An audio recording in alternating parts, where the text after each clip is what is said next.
একদিন বাবা রাগ করে বলেছিলেন পোষা পাখিটাকে ছেড়ে দেবেন। সেদিন বাবার উপর অনেক অভিমান হয়েছিল দীপ্তর। সেই ছেলে আজ বার্ন ইনস্টিটিউটের আইসিইউতে শুয়ে আছে। পুড়ে গেছে শরীরের 50%। তবুও শ্বাস নিতে নিতে বাবাকে বলছে, বাবা পাখিটাকে ঠিকমতো খাবার দিও। আবদার করেছে ছোট বোনকে আর কোনোদিন না বকার জন্য।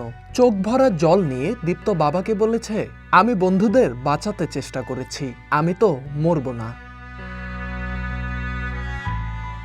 বার্ন ইনস্টিটিউটের প্রতিক্ষণের গল্পগুলো এখন এমনই, যেখানে মৃত্যুর সঙ্গে পাঞ্জা লড়ছে বিমান দুর্ঘটনায় পুড়ে যাওয়া ক্ষুদে শিক্ষার্থীরা।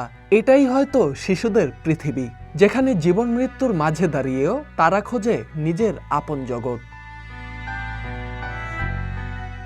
স্কুল মানে নিরাপত্তা, যেখানে স্বপ্ন বনে ছোট্ট শিশুরা, আর সেই আশ্রয়টাই সেদিন পরিণত হয়েছিল আতঙ্কে।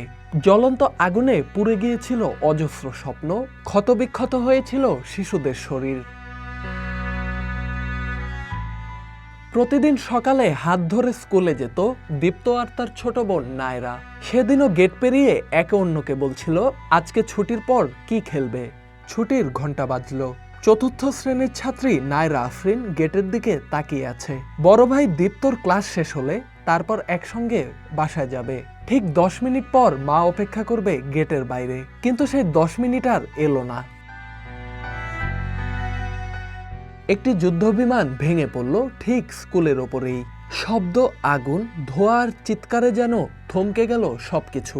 নায়রা দেখল দীপ্ত ভাইয়া আসছে বন্ধুদেরকে নিয়ে, কিন্তু শরীরের অর্ধেকটা পোড়া। ছোট্ট নায়রা অন্যের ফোন থেকে বাবাকে ফোন করে জানায় ভাইয়া পুড়ে গেছে। বাবা দৌড়ে এলেন সন্তানদের স্কুলে। আসতে আসতে ছেলেকে হাসপাতালে নেওয়া হয়েছে। স্বজনরা খুঁজতে নামলো শহরের বিভিন্ন হাসপাতালে। একসময় দেখা মিলল সিএমএইচে।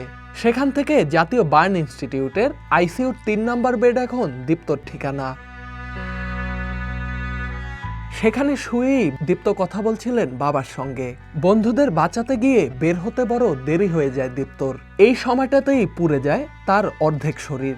বাবাকে তাই সাহস দিয়ে বলছিল, আমি তো বন্ধুদের সাহায্য করেছি, নিশ্চয়ই বেঁচে যাব। জীবনের কাছে যেন এই শিশুরা জিতে যায়। পুড়ে যাওয়া এই শরীরগুলো আবারও ফিরে পাক সেই হাসি।